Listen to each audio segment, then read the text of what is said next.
And I would drive his truck because his truck was stick. And I mean, I already knew how to drive stick, but not like super well. I'd stalled a couple times.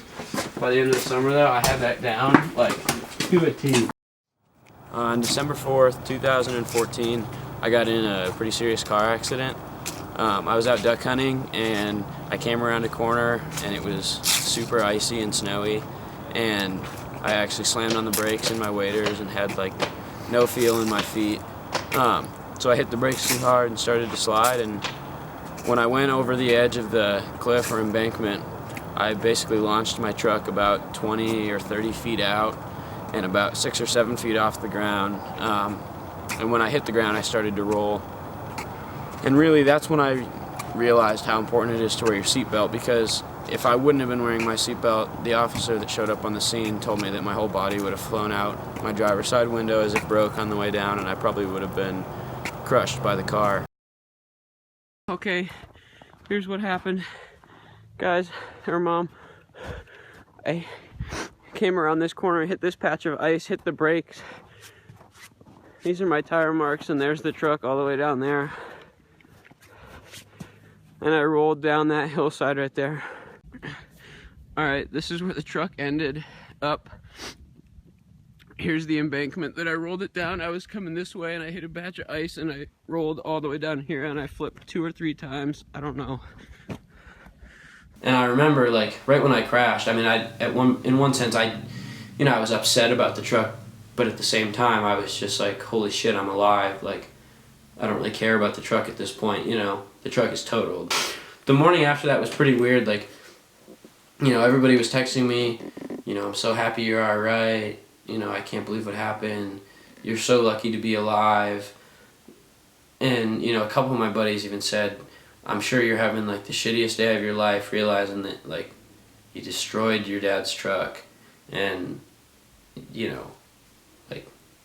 had a really traumatic experience. But to be honest, I woke up on December 4th and I remember sitting in my bed when I woke up and waking up to all these messages, and I saw all these notifications on my phone and I didn't even read them. I just like put my phone down for a second and just sat there with my hands on my head looking down at the ground, kind of like, wow, I'm still here, and I'm like I'm still physically here, and I'm still like I'm well enough to be waking up in my own bed.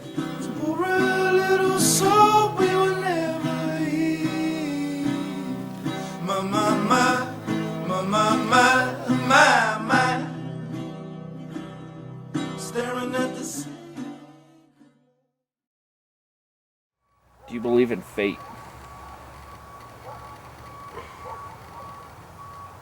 Yes and no. I mean, like I don't believe that me surviving was like an act of God or anything like that. So I don't like. I believe in fate, but at the same time, I don't believe that like me surviving was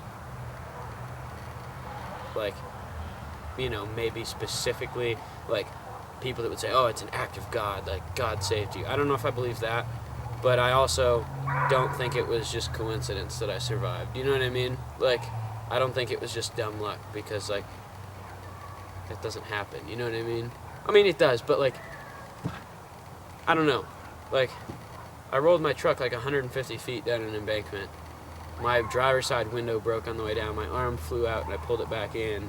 Like, I don't think that me surviving was just like stupid luck that just came. I think that there was definitely, like, maybe I was put here for a purpose, or maybe that incident was put in my life for a purpose. So for me, hunting really isn't about, whether I'm successful or not, but it's kind of weird to think that, I was going hunting when I crashed, and the whole, when you're going hunting, there's a possibility of taking a life of something that's had a life for an extended amount of time. And I think that I never really related that back to my crash until this documentary, and we had talked about it now. But thinking about it now, I think that really it's just a huge responsibility to go out and willingly go out with the intent of taking a life, and I think it's a big responsibility to make an ethical shot and to be respectful and to always have respect for the animals that you're pursuing. It's just kind of like an unreal experience to be climbing up a mountain in the dark and have like basically like a car alarm going off in the woods from bull elk screaming, and the fact that you can call to them and really like kind of like try and outwit them in their own environment is what really I like about it, and the fact that you have to get really close. So I mean, it definitely is more of an even playing field. I mean, they definitely have the advantage.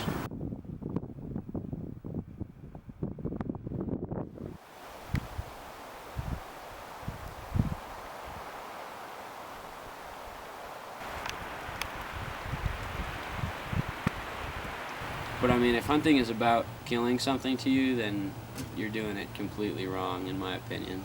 Like, at least for me and a lot of people that I know, it's about so much more than that, and just like being out and exploring and being out in nature and like out in the wild, and it's just a pretty surreal feeling.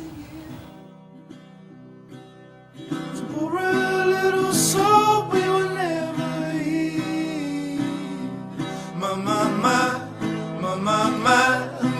My, staring at the sink of blood across the room.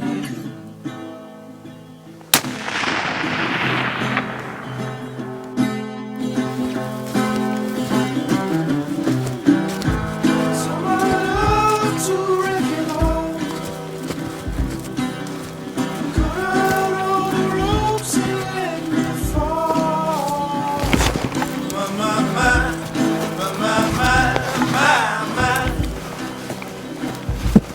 Riding this long, so this time. And I told you to be patient, and I told you. But now, thinking about it, it's very clear that it's a huge responsibility to take a life, and it's something to be very grateful for. And I know why I hunt. I mean, I hunt because this whole world that we live in is going in a direction of, you know, buying your food from the store or a restaurant or a drive-thru and having no idea where it came from and being totally alright with that. And I want to go completely in the opposite direction of that. I want to know where my food came from. I am very happy to go ahead and kill my food myself if that's what it comes down to, because I know where my food came from. I know where my food lived. I know how my food lived. And I know that it's free range and it's organic. And, you know, I don't know, not give it a moment of silence, but just kind of sit there quietly on my own and reflect on the whole experience and how big of a responsibility it really is. And that really changed the way I looked at hunting from then on. It wasn't, you know, like, oh, I go out and I hope to get something. It was more like, I go out and I hope to have an awesome experience and maybe learn something. Or, you know, have an experience that I'll remember for the rest of my life. And that still kind of stays true till now.